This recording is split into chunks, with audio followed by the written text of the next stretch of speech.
It's creative week time again. Whoop whoop. So this week is number 10, I think. Maybe? Possibly? Yeah, number 10. So what I'm doing here is setting up my month of June. I don't do a full setup video or anything in here. I'm just showing you some tidbits because I am doing a bullet journal video this coming week. So if you were looking for that, stay tuned. So I'm just using my Tim Holtz foam stamps and stamping out tubes because this is my YouTube page spread thing. And I forgot how to spell Lovins, apparently. I forgot the N. I'll fix that later. But this is my I guess you could call it a gratitude spread, but I'm changing it into like a happy things journaling spread about the day. So we'll see how that goes. So I'm just kind of stenciling out all of those little boxes there and making sure I have 30, and then I'm going to number them all with these stickers, and I won't make you watch all of that. Okay, good. And now I'm just swatching out some distress markers because I want to stick with color themes for each week, because I really liked when I did that last month, and I just wanted to pick ones that match the colors that I already used from the Cocoa Daisy kit stuff that I put in there. So I'm just taking distress stains and swatching a pattern in the boxes to give it a little bit more oomph and color because I love my color. And that was all I did for that. You'll see the rest next week. So I got this paint to try out, Golden Fluid acrylics. They're like extra fluid or whatever. So here I'm just going to test them out on this page. Pretty self-explanatory there.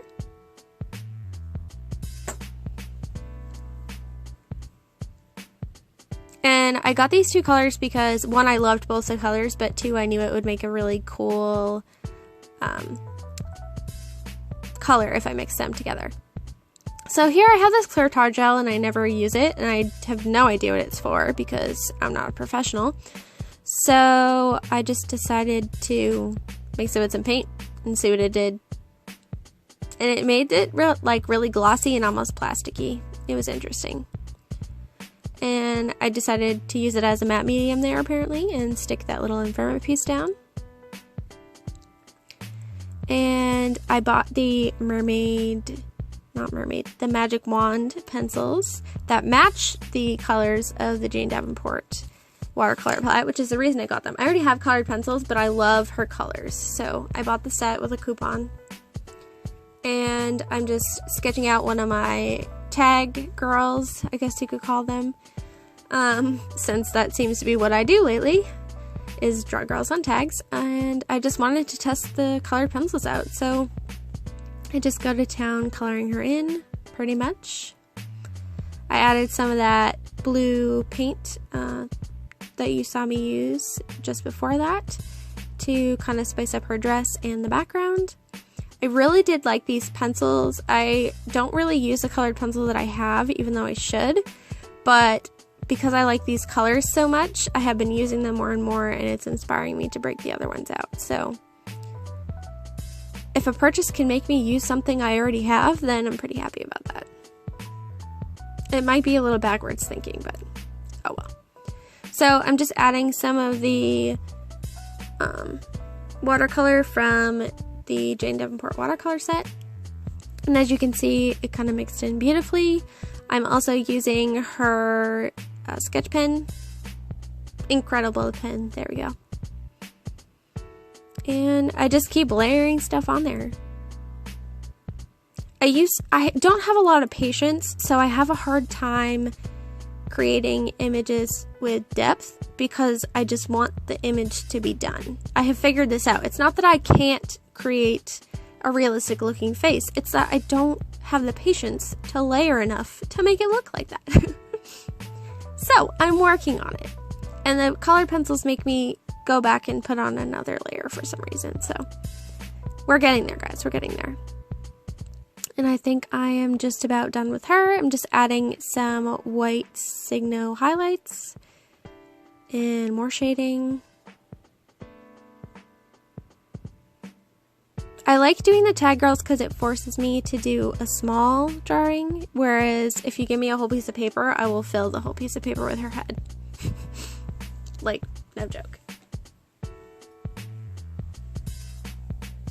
So yeah, I really like how she came out. She was cute. So now I'm going back to a page that I did last week. And I wanted to do some journaling down here, but I didn't want to lose the image. So I watered down some gesso, and I'm just adding that to the bottom because I also wanted to add watercolor there. And yep, just doing that. Oh, and I really wanted to try and finish up this tiny journal so that I can start my new one that Bree sent me from Documented Journey.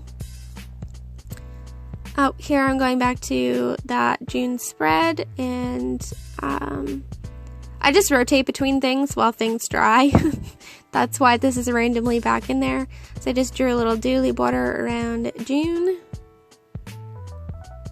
And I'm putting in the moon phases. So this page is where I put like my important dates or whatever for the month, so I'm just writing those in real quick.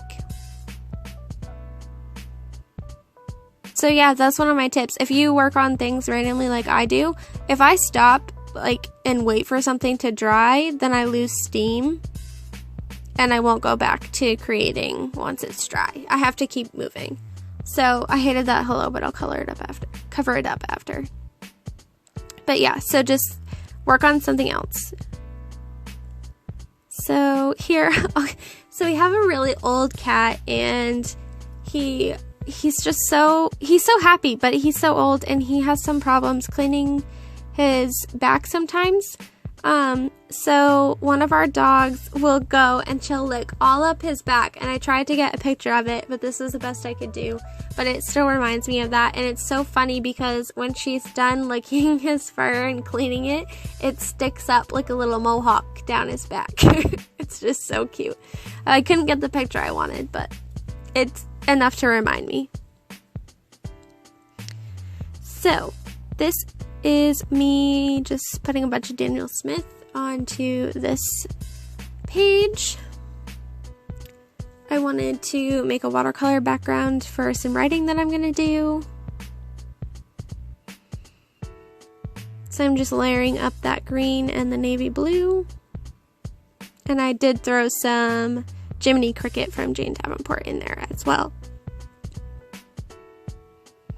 And then I put some of that tan color out there just to kind of transition that a little easier.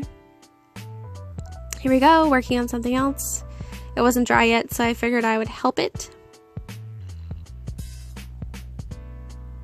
And just adding a little extra color to it with the colored pencils.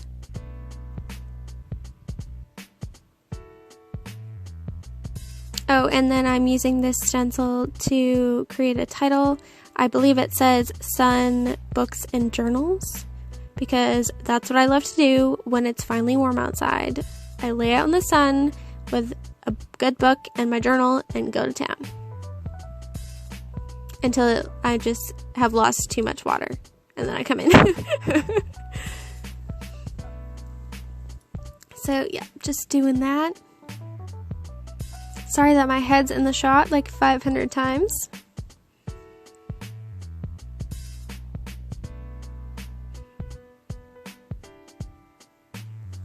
And then I just took the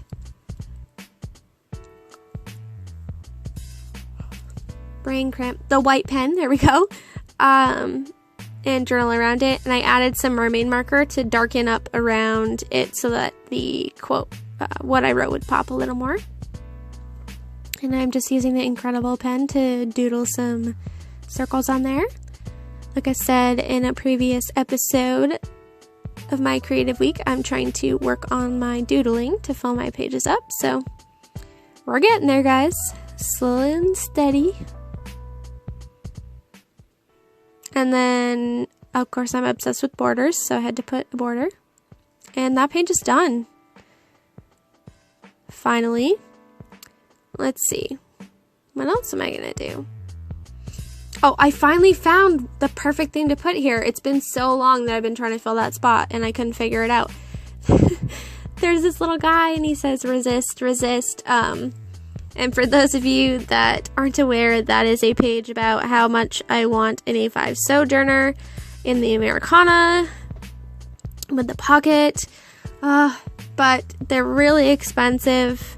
Or at least for my price range, they're really expensive. And I've wanted one since she came out with them last year, but I haven't bought one yet. So I'm trying to refrain. Maybe one day I'll own them. I just want to like put my phone on the front pocket and carry my journal around with me with some of my wallet essentials inside and be a cool kid. Basically. So yeah, I took this photo and I don't look very happy, but it was the best one that I got because I was trying to take a picture of my eyeliner that day. So it's going on there.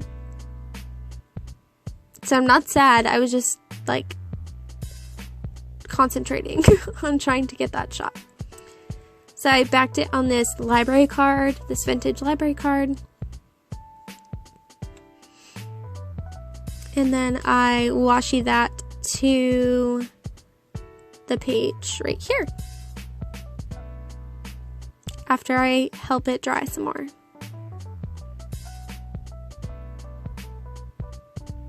There we go.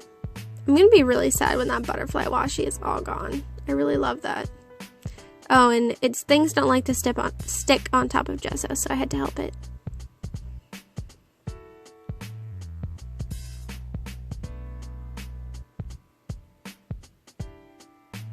Now I'm thinking. That's my thinking fingers. Drying it along. I'm sorry that I didn't edit this out. Okay, now I had been watching Kyra's from Simply Creative Kyra, her Instagram live, and she was using her Amy Tangerine stickers, and I was like, hey, I have those, and I haven't busted those out in like way too long. So I did that, and when I did bust them out, I remembered why I stopped using them. It's because they're clear and you can't see them over crap. Which is good for sometimes, like that Brilliant right there works, but the Happy Mail postage sticker, I had to back on some other sticker paper and then use it. So you win some, you lose some.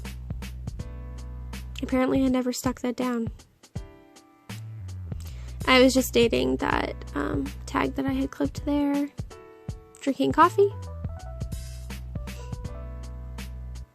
And I have these gelatos and I never use them because they're oily and I don't like it. And I said, what is the one thing that I do like using them for?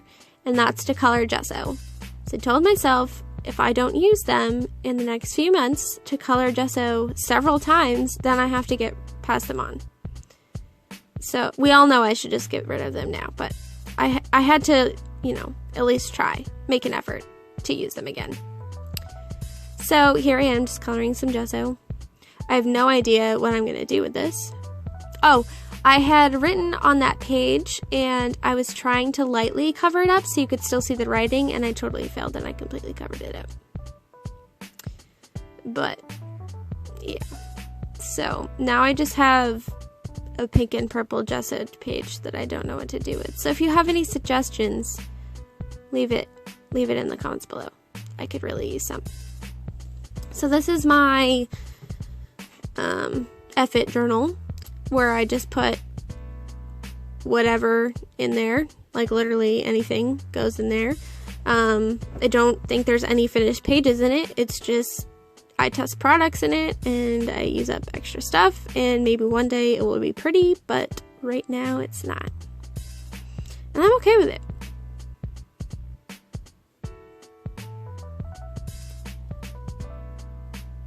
Cleaning. These are the things you should edit out, Leanne. Okay, so somebody asked me, I will do another video kind of addressing this, but somebody asked me to give them some advice on what to do when you're afraid to start a new journal. I think the example was like the Jane Davenport journal and you're afraid of ruining it.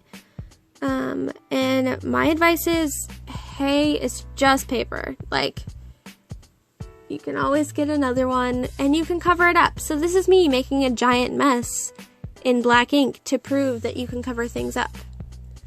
Not sure how well that gets panned across, but I'm going to put some gesso over it and show you that you can cover things up that you don't like, and it's not the end of the world if you make a mistake. I do have a lot more advice on that, but I will do that in a separate video, especially because this video is almost done, guys. We made it through another week, and we created something. Yes! Okay,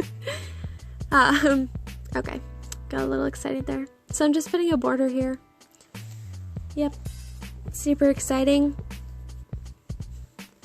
I'm really loving these borders. I finally finished this page too. Go, Leanne, I'm so excited. This tiny journal is almost done. It's not that I didn't enjoy it. I loved working in this journal, but now that I have another one that I want to use, I'm like, okay, are we done yet? Are we done yet? You know what I mean? Yeah. Thought I was going to put something there, but I didn't. And I put that there. And I'm just going through some stuff that I got in some Happy Mail recently, trying to fill in the gaps. Just stuff I normally do.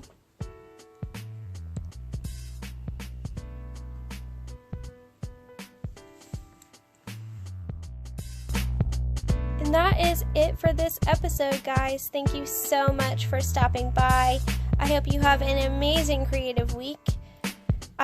Don't forget to like, comment, and subscribe, and I will catch you guys in my next one. Take care. Bye-bye.